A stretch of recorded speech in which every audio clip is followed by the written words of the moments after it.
राहुल गेल्या 5 वर्षांपासून एका विचित्र आर्थिक संकटात सापडला होता. तो खूप कमावत होता, पण त्याच्याकडे कधीच पैसे टिकत नव्हते. एकतर अचानक मोठे आजारपण यायचे, किंवा गुंतवणूक बुडायची, किंवा कोणीतरी जवळचा माणूस पैसे घेऊन फसवणूक करायचा. त्याला नेहमी एक भीती वाटायची की जर माझ्याकडे जास्त पैसे आले तर माझं काहीतरी वाईट होईल. याच कारणाने तो आज संमोहन अवस्थेतून बाहेर आला होता. डॉक्टर समीर यांनी त्याला शांतपणे विचारले, राहुल, हळूच डोळे उघडा. तुम्ही आता सुरक्षित आहात. तुम्ही त्या प्रवासात काय पाहिलं? तुमच्या पैशांच्या भीतीचं मूळ कुठे होतं? राहुलने एक दीर्घ श्वास घेतला, पाण्याचा एक घोट प्यायला आणि तो सांगू लागला, डॉक्टर, मी जे पाहिलं ते थक्क करणारं होतं. मी आजचा राहुल नव्हतोच. मी 18व्या शतकाच्या उत्तरार्धातला एक श्रीमंत सावकार होतो. माझं नाव होतं विठ्ठलराव. मी स्वतःला एका भव्य वाड्यात पाहिला. तो वाडा इतका मोठा होता की त्याचे उंबरठे सागाच्या लाकडाचे आणि नक्षीकाम केलेले होते. माझ्या अंगावर भरजरी शाल होती आणि गळ्यात सोन्याच्या जाड साखळ्या होत्या. त्या आयुष्यात माझं एकच दैवत होतं, पैसा. विठ्ठलराव म्हणून मी खूप क्रूर होतो. मी लोकांना व्याजाने पैसे द्यायचो, पण माझं व्याज इतकं असायचं की समोरचा माणूस ते कधीच फेडू शकणार नाही. मला लोकांच्या जमिनी हडपण्यात एक वेगळाच आनंद मिळायचा. मला आठवतंय, माझ्या वाड्यात एका कोपऱ्यात जमिनीखाली मी गुप्त तिजोरी बनवली होती. त्या तिजोरीत सोन्याच्या मोहोर आणि हिरे माणकं होती.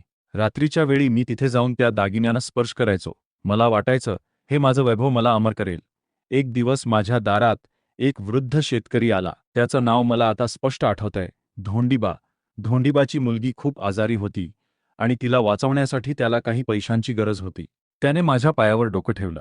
तो रडत होता, सरकार, यंदा दुष्काळ पडलाय, पीक आलं नाही, पण माझ्या पोरीला वाचवा.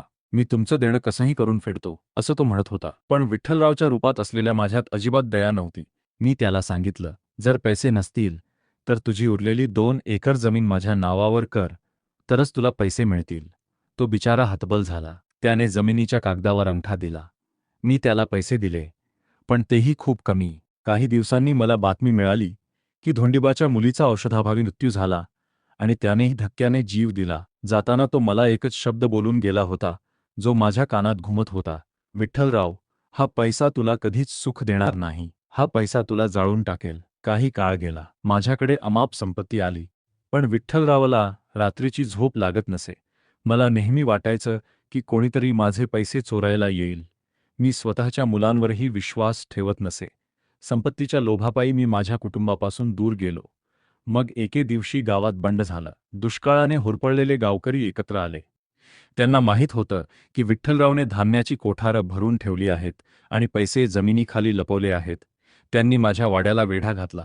मी घाबरून माझ्या त्या गुप्त तिजोरीच्या खोलीत शिरलो.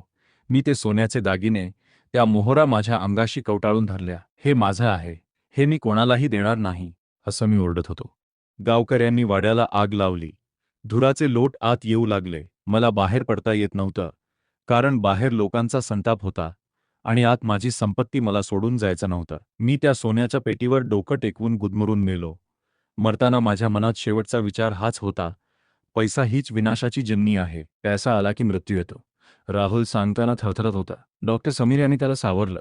राहुल पुढे म्हणाला, डॉक्टर, आता मला समजलं की आजच्या आयुष्यात माझ्याकडे पैसे का टिकत नाहीत.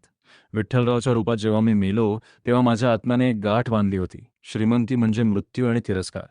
आज जेव्हा जेव्हा माझ्या बँक बॅलन्समध्ये मोठी रक्कम जमा होते, तेव्हा माझं सबकॉन्शियस माइंड घाबरतं. त्याला वाटतं की जर मी श्रीमंत झालो तर पुन्हा लोक माझ्यावर जळतील किंवा पुन्हा माझं आयुष्य धोक्यात येईल. म्हणूनच मी नकळतपणे तो पैसा घालवून टाकतो. मी कोणालाही पैसे उसने देतो जे कधीच परत येत नाहीत, किंवा मी असे खर्च करतो ज्याची गरज नसते. हे सर्व मी स्वतःला सुरक्षित ठेवण्यासाठी करत होतो. डॉक्टर समीर यांनी राहुलला समजावून सांगितले, राहुल, तुम्ही जे पाहिलं ते तुमच्या आत्म्याचा एक अनुभव होता. विठ्ठलरावचं आयुष्य हे लोभाचं होतं, पण तुमचं आजचं आयुष्य हे कर्तृत्वाचं आहे. त्या काळी तुम्ही लोकांचं नुकसान करून पैसे मिळवले होते, म्हणून तुम्हाला भीती वाटली. पण आज तुम्ही कष्टाने पैसे मिळवत आहात. तो पैसा तुमचा शत्रू नाही, तर तुमचं साधन आहे. राहुलने त्यानंतर काही संकल्प केले. मी माझ्या भूतकाळातील कर्मांची माफी मागतो. श्रीमंत असणं हे सुरक्षित आहे आणि मी त्या संपत्तीचा वापर चांगल्या कामासाठी करेन. पैसा हा आशीर्वाद आहे, शाप नाही. काही महिन्यानंतर राहुल पुन्हा क्लिनिकमध्ये आला. आता त्याच्या चेहऱ्यावर एक वेगळीच शांतता होती. त्याची पैशांची भीती निघून गेली होती. त्याने त्याची एक मोठी गुंतवणूक सुरक्षितपणे केली होती आणि तो आता सामाजिक कार्यासाठीही काही वाटा खर्च करत होता.